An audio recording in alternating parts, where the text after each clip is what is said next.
Hello and welcome back to the Boardroom. I'm Greer. And I'm James. And we are looking at episode 3 of The Apprentice. I can't believe it's episode 3 already, and it's been an explosive one today. There is so much to unpack because it's got to do with technology. I feel like I'll have more of an input. Not to say I don't know much about food, but I'm not a chef.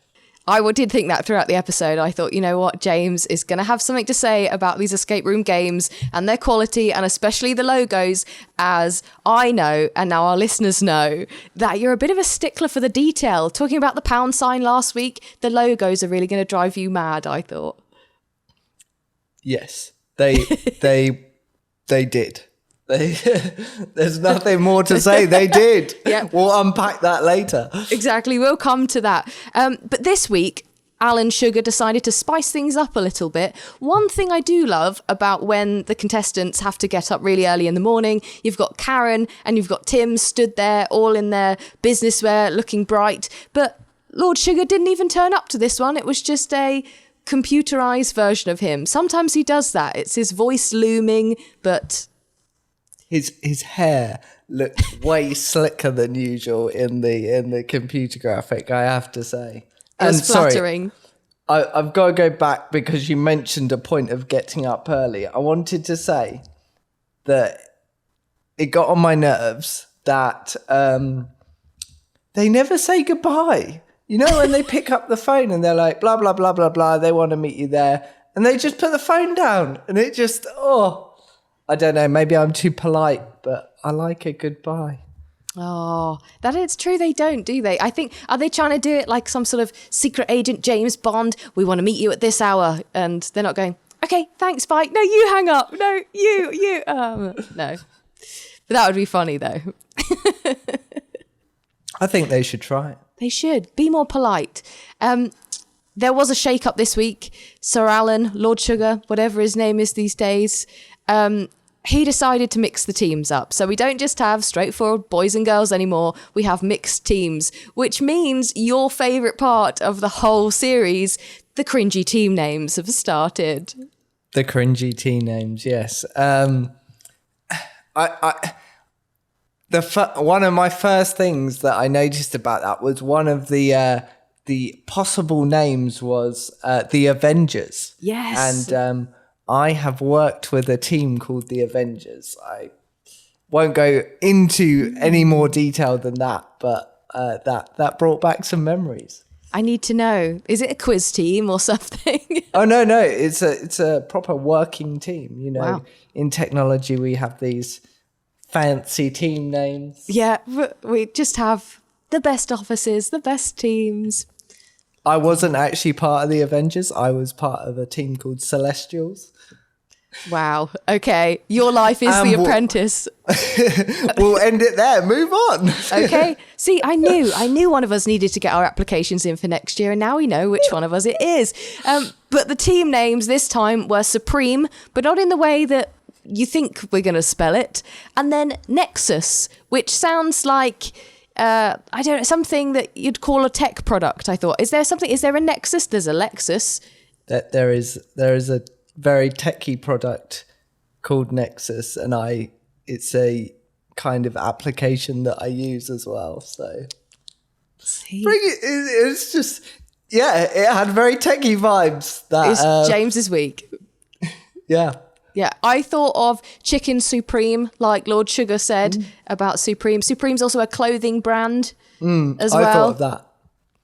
So they were weird. I thought Supreme, ignoring the fact that they spelt it to try and be cool, I thought that wasn't that bad of a team name. Usually they're like Endeavour or Dynamic or something stupid. Or Affinity or Synergy. Yes, Perseverance. Do you know, I've got an idea. And The Apprentice, you'll feel free to take it. I think when on the challenge where they come up with the team names, they should not part of the actual task. But I think they should come up with a logo for their team name. And every time they have to wear, you know, they normally wear like bright yellow or baby blue polos or T-shirts when they're on the team task. They should have that logo on it. Yes, branded, like uniform tops for things. I'd like to see them next week running around Jersey in their branded tops rather than their sort of business wear fashion that they all seem to have. That would be good. But there'd be terrible, terrible logos as they are all the time. This week, as we've alluded to, the task was a virtual escape room. So the teams had to create their virtual escape room, make the actual product, the marketing and the logo, and then pitch that to both industry experts and investors, where the winning team would be the team that had the most amount of money invested in them. I thought it was quite an exciting challenge. We've had sort of some straightforward corporate tasks and then a product task. It was fun to actually have our first design task that showed some more creativity maybe than just flavors of cheesecake. We actually got them making up a whole concept of a game, which I thought was really hard, a name, which was more fun, but they never picked the right ones, and then obviously the logo, and then creating characters and what the game looked like itself. So there were lots of room for error, really, which is what we enjoy the most. We do indeed. And it's also the first task of the season where we have the professionals or the creatives, that they have to work with. Who are always pulling their hair out, looking sort of very professional. I don't think I could handle it as well as they do, as they try and make the terrible ideas that they've come up with. Yeah, and I've already got some detail from the professionals' computers to discuss. Oh God, you've been staring onto their screens and seeing what they have. This is going to be a very detailed oriented podcast, I can tell. I love it. Whenever someone's on a computer, I just, like that Kelly Rowland music video where she's trying to text on Excel. Yes, okay. I was like, what is he going to say? I was not expecting Kelly Rowland to come up. I thought you were going to say I'm like a moth to a flame, and then you went wild of Kelly Rowland. Yeah, because there's a meme that goes around that she's wondering why she hasn't got a reply, and that's because she was sending her message into a cell on Excel or something. So the two project managers this week, I thought it was quite funny because people are starting to battle it out because they want to showcase what they can do and they want Lord Sugar to notice them. But the reasons that they want to be project manager are so funny. Last week we had, I've eaten cheesecakes before, which I thought was great. And this week we've had, again, people say, I've played some escape rooms before, so I really think I should be project manager. Is that really enough? I don't think so. It's clasping, isn't it, at straws? But it is. It really is. Maybe. So we already had Asif from last week. He said in the boardroom if he stayed in, he was going to be project manager. So he was there straight away. And then it was Flo battling it out with, is it Paul? Dr. Paul? Dr. Paul, yes. And do you know what? I wanted it to be Dr. Paul because then it would be Battle of the Doctors. And I don't know, that just seems cool. Yeah, but Flo was quite forceful. After her good sort of negotiations last week with the pricing, she has gone very headstrong and she was like, you know what? No, I want to be project manager. And people voted for her, so it was fair. But she didn't let Paul have it. She didn't back down. She stood her ground, which I thought was great. But I think this is something I saw in her leadership style throughout. She did seem quite dismissive of a few people's ideas. She was very strong with her vision and what she wanted it to be. And I think she rubbed Paul up the wrong way and then throughout a lot of it. Do you know what? So it may be the way that it was edited, but from the offset, from the brainstorm, they made it seem like Flo did not want to hear anything. Yeah. It was a monologue. Yeah. And then it was everyone else looking around like, oh, okay, did anyone else notice me just get really dismissed? Yeah. I think the ideas were amusing. They always are. But Paul, he was trying to come up with his best thing. And she was like, no, I really want to do the Black Death, which was off the wall and just very random. But she was settled on the plague. No, it must be the plague. Maybe it's like, I feel like they get ideas from previous tasks. So like that medieval sort of Black Death, I don't know, ties in for me with the London dungeon that they had as a client for the previous week.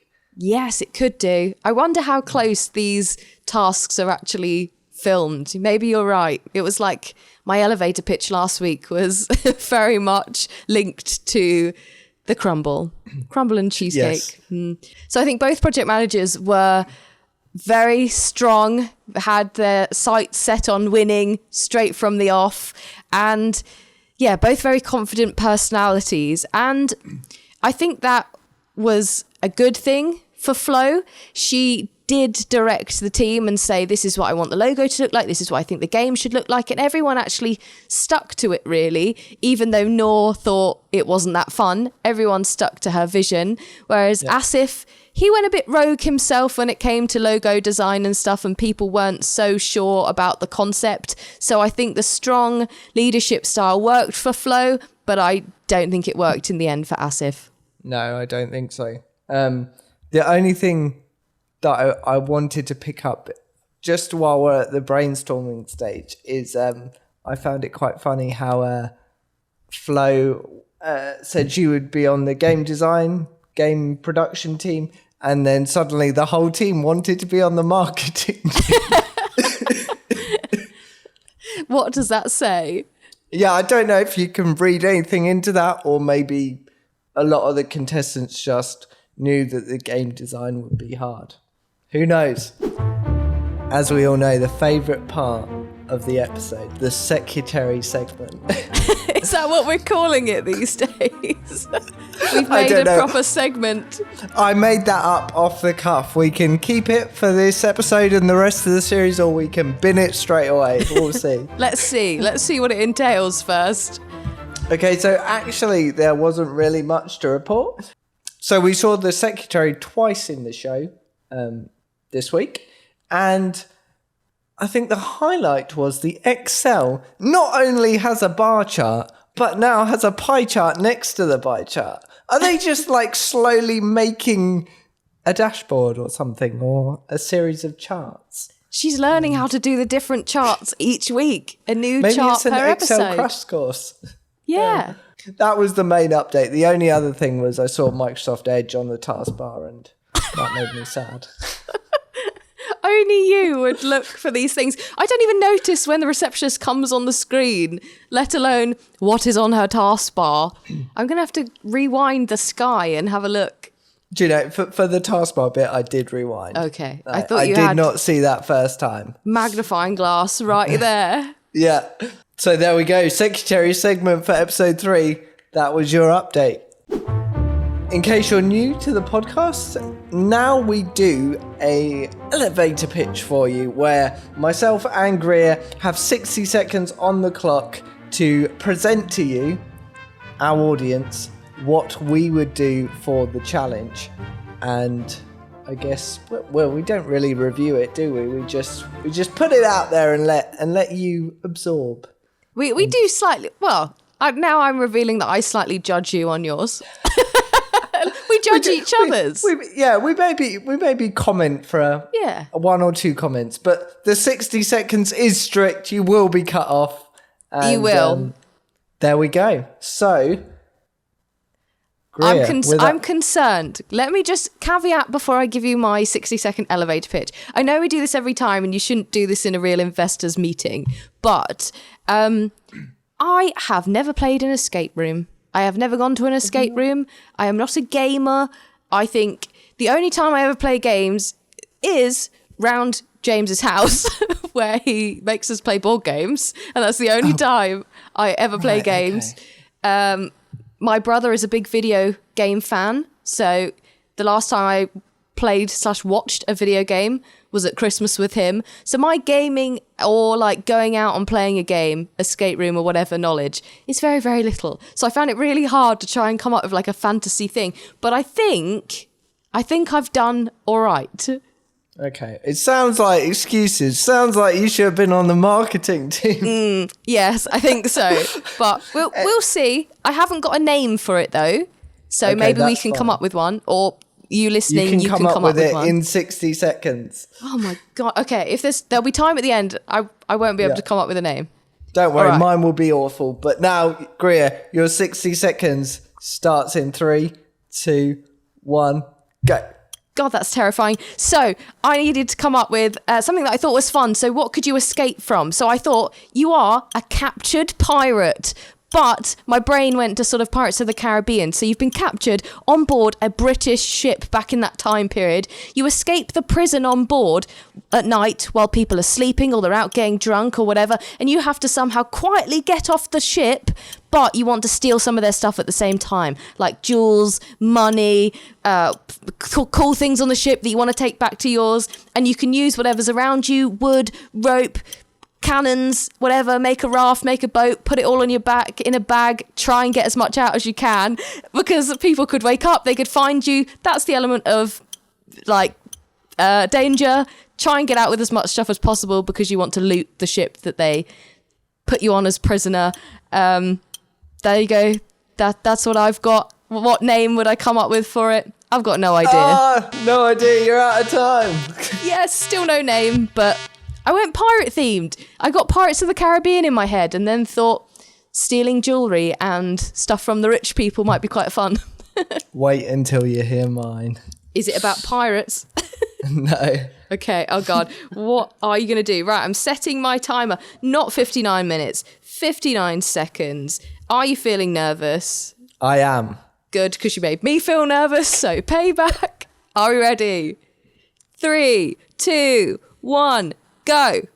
Okay, so for my escape from this is going to be all about small little puzzles, just levels and levels of puzzles that get you further and further through the level and eventually out of the area you're trapped in. What are you trapped in, you ask? Well, this is very Willy Wonka inspired. I don't really know why, but you are stuck in like a tube or a set of equipment in the chocolate factory. Think like, I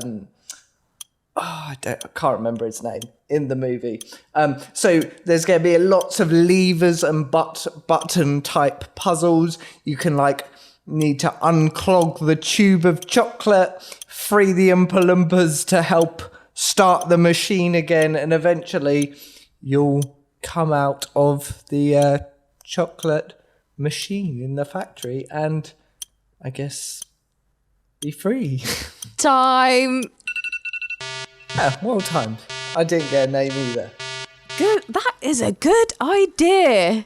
I can imagine it being quite steampunky feeling, the whole chocolate factory. You were thinking of Augustus Gloop. Augustus Gloop. I did have it in the back of my mind, but I wasn't confident. So, don't know where that idea came from.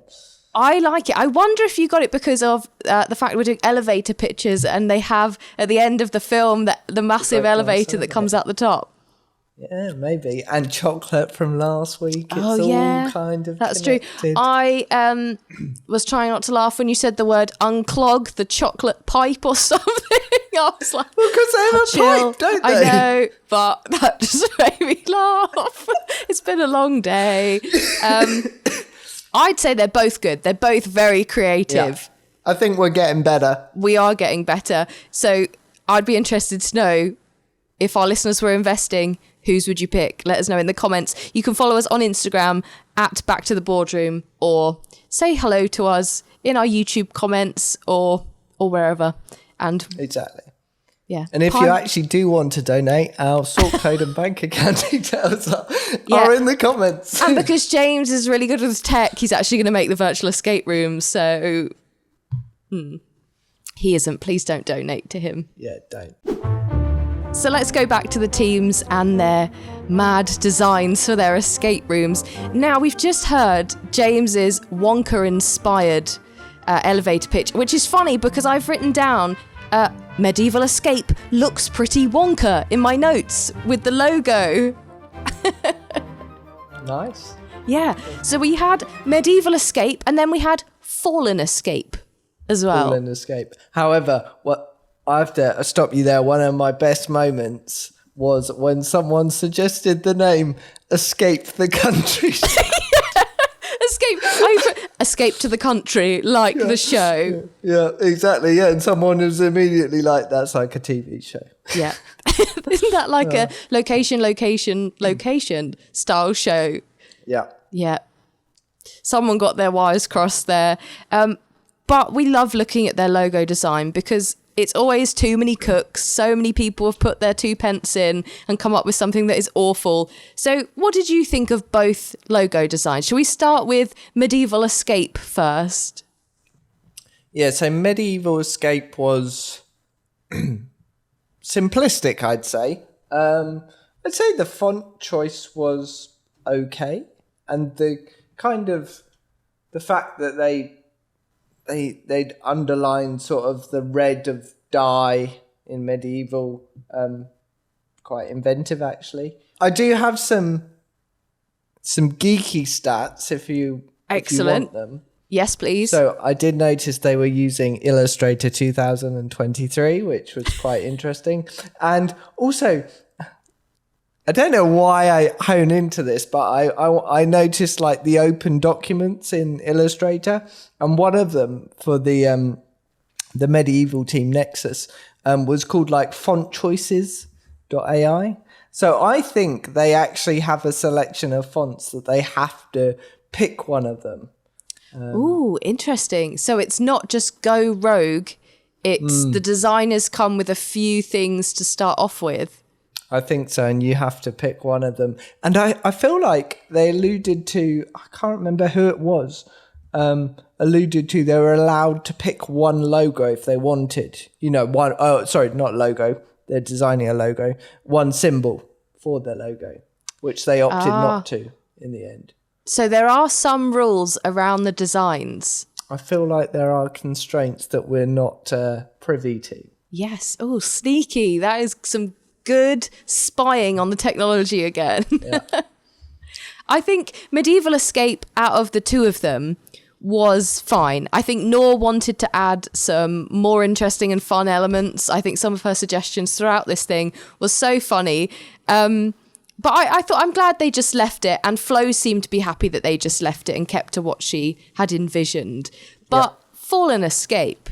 Now, lots of people had said it looked like a supermarket logo. I thought it looked like Spar. It was like the Spar font at the petrol station. It also did remind me of the recycling symbol, the E's. But I also thought that font design, it looked really like late 90s, early 2000s, like CD cover font. I was just about to say that. It was like, imagine you had like a dance mix or something. That would be the font. And the A's in the font themselves, they had such a small little flick on the A that they just looked like O's, I thought. So it was just not very clear to read. And then there were bright colours. The weird merging of what they said was a road was just stupid. I don't know. Fallen Escape, their whole concept was a bit weird. I hope I'm not jumping around too much, but you've just reminded me about the whole E thing. This was a favourite moment in the boardroom. Asif, when he was asked about that, I quote, he said, "Once it's explained, it becomes self-explanatory." That should be on a t-shirt. Yeah, that just cracked me up. But yeah, I could see the concept, but it didn't look good. It failed pretty badly. And then we moved on to them actually creating the game, and they had to create characters and then sort of act out as the characters as well, but then come up with sort of the vital elements of what you're escaping from, the puzzles, the things you had to find. And I just think that was so hard to actually come up with how the game was going to play out. Yeah. I don't think it was easy, to be fair. No, and then the characters, Trey was really enjoying making the characters. He just said, model it off me, make it me. But out of both of them, his confidence and the fact that he thought, okay, just make it like me, actually turned out really well, because in comparison, Maura was just stiff as a board trying to record her lines. She didn't seem comfortable with it. And what was written by Verdi, it was creative and clever, but it didn't really make any sense with the game. Yeah. No, definitely. I completely agree. And I think Trey really pulled that off. I think if there was a top moment of the episode, I think like the intro to the, you know, like if that intro looks like a decent escape room, if it didn't have what followed. But and then I think my favourite thing about all of the games was you could have anything in the entire world, and they chose to have a petrol station and then a few dancing bears that were moving in exactly the same time. It was, crazy. I think Sam said, is this too much? At Yes. the time they put it in. It was just so random. Like, Desolate landscape, 3 dancing bears synchronized, and then the petrol station running to a ship. Lots of them had sort of stock things, okay, like bears, petrol station, but it didn't link. There wasn't anything fun. It wasn't a game that you'd want to play at all. No. It was, and they noted that it did have the sound effect. The roar. It was mad. A weird one. And then Flo's team, she was really adamant on the Black Death, wasn't she? And it was about saving the town or the villagers from the plague. And Noor, all of her ideas got shut down the whole time. They got more weird. They were progressively madder and madder because every time they kept getting shut down, she really wanted to have one of her ideas used. So she was like, can we just have a sheep? Please, just have a sheep in there. What about a ghost? I didn't hear the sheep. I heard the ghost. The sheep passed me by.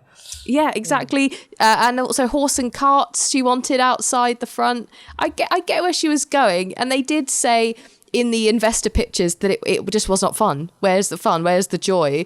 And Noor was like, if we had a sheep in there, it would have been fun. I mean, this is not really a top moment per se, but it was just a quote I liked. Verdi, early in the challenge when they were sorting out his dialogue, I think Asif said something about him being a DJ, and he goes, I'm not just a DJ. Another good t-shirt design. Yeah, exactly.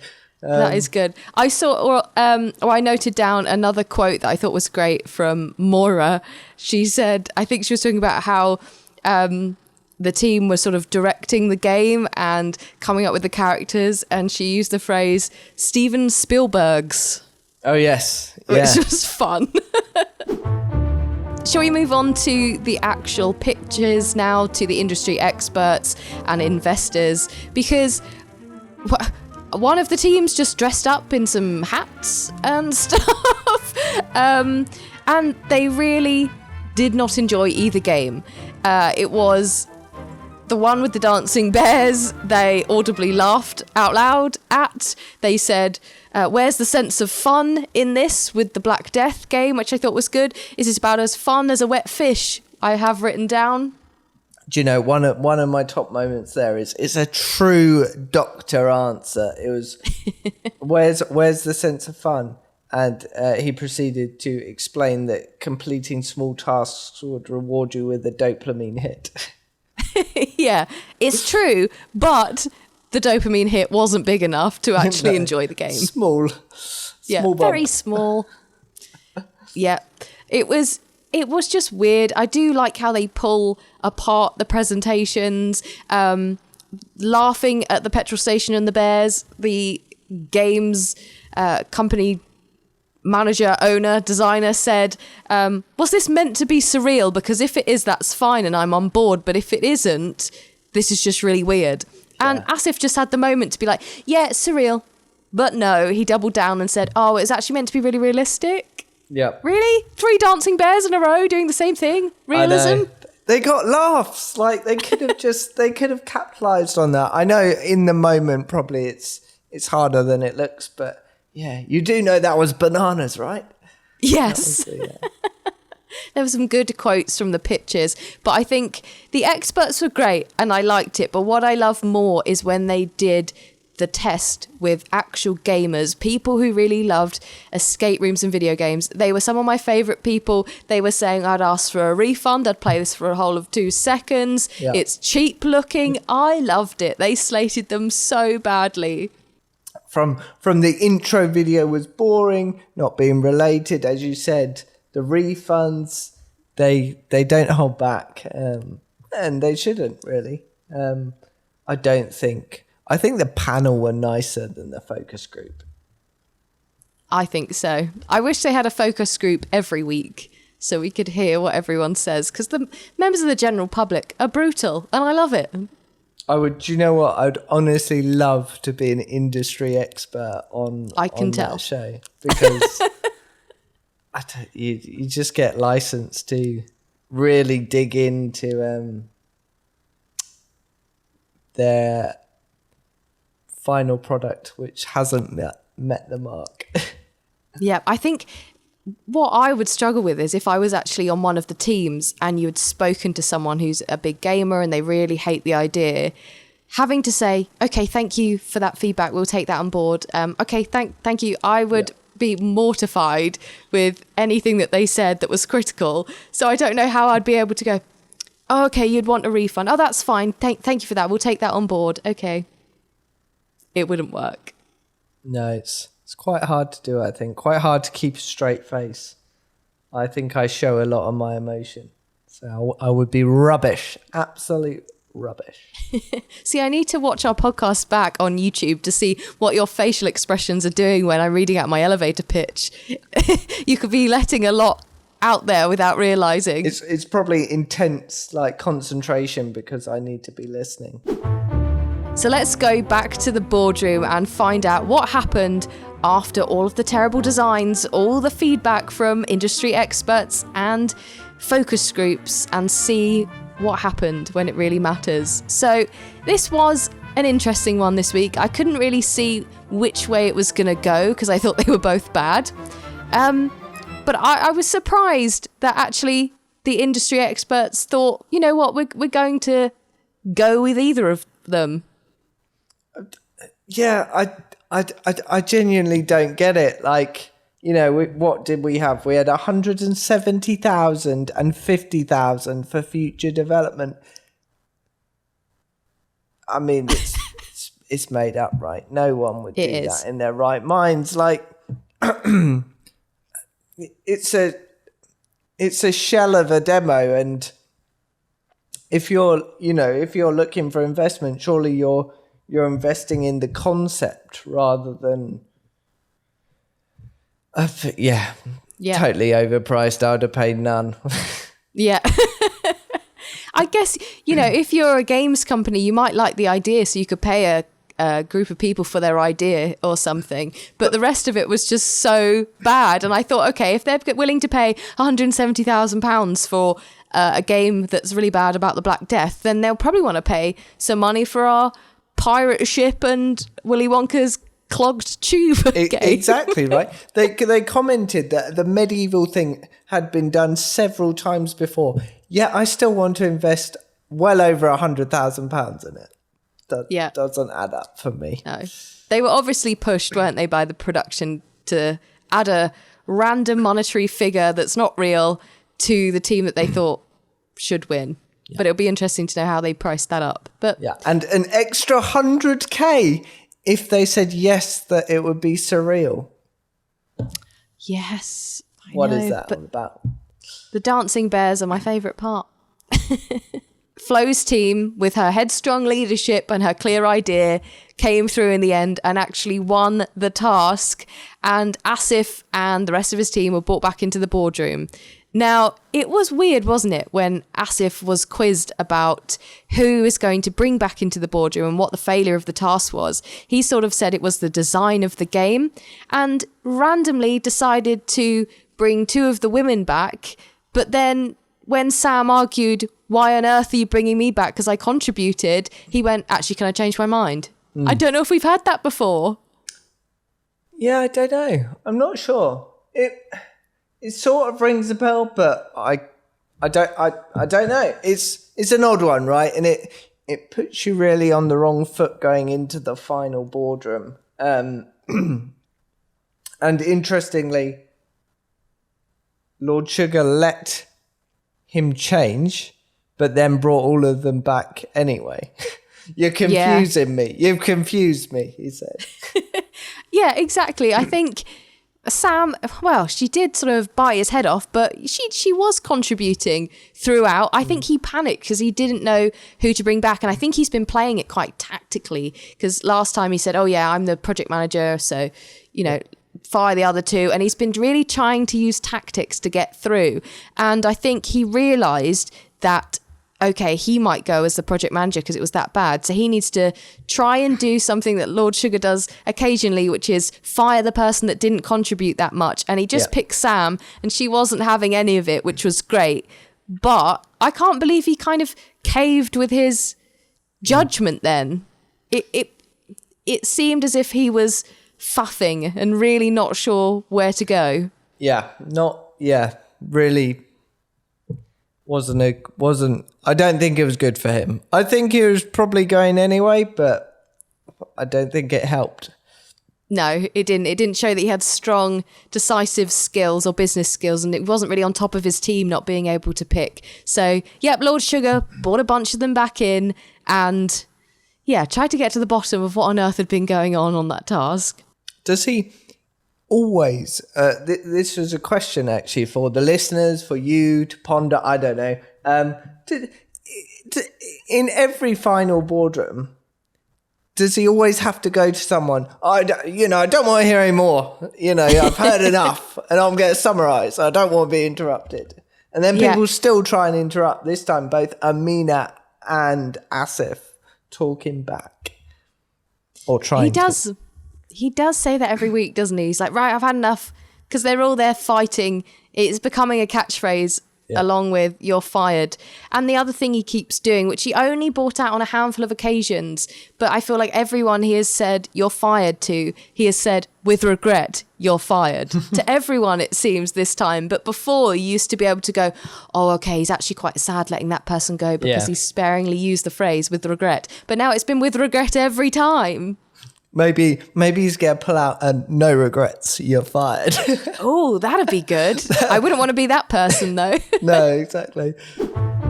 Now it is time for some Apprentice news, which is the part of our podcast where I've been scouring the internet, having a look at the candidates' social media profiles and reading some terrible tabloid gossip to find out some behind-the-scenes drama and facts from the show. Now, last week we had quite a few things about behind the scenes, what goes on in the house and everything, but we're stepping outside of the house for this first one. Have you seen that some of the candidates on social media are hosting elaborate watch parties to watch the episodes of The Apprentice? I have, actually. You sent me one and it seems very a bit over the top. But that's just me. Do what you want. I think there's one thing inviting maybe friends and family round for a drink and some nibbles maybe to watch you star in The Apprentice. But a couple of the candidates, including Faluso and Noor, have spent what looks like a lot of money on these lavish events to watch the episode. Now, the one that I sent you, and if you haven't seen it, have a look on Noor's Instagram. We follow her on @BackToTheBoardroom, so you can find her profile.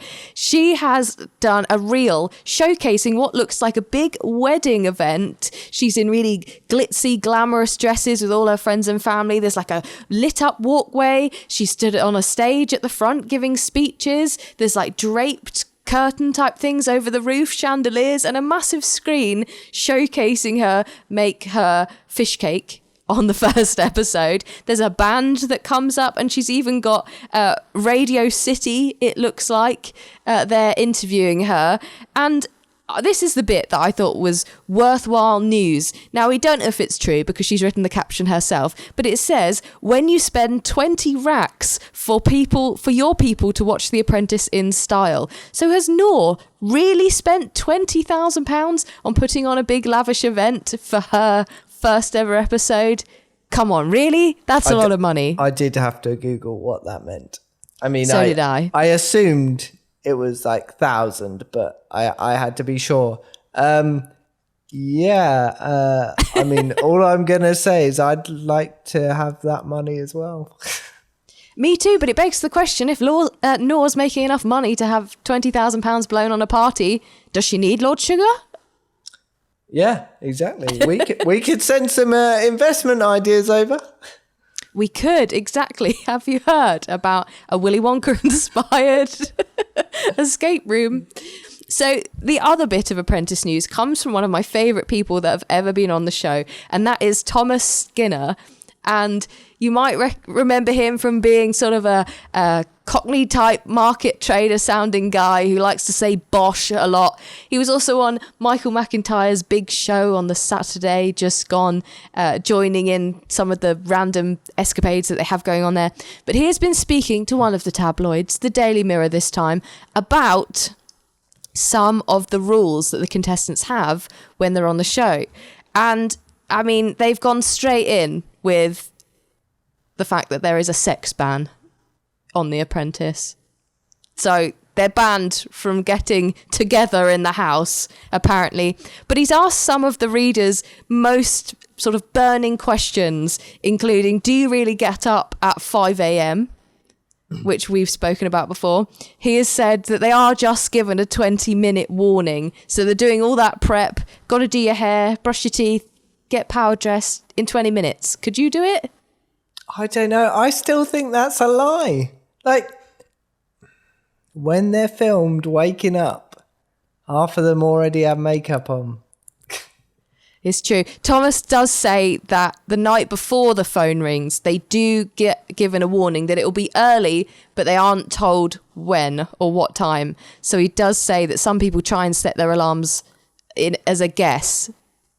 So that could be why. But yeah, 20 minutes to actually get ready after that phone call hits.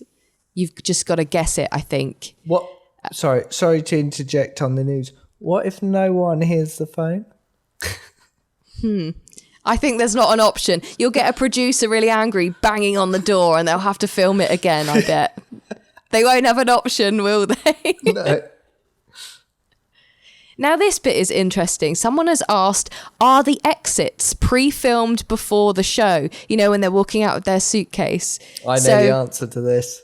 Do you? Because previously on Twitter, Claude Littner has said that all the firings are done before the show starts.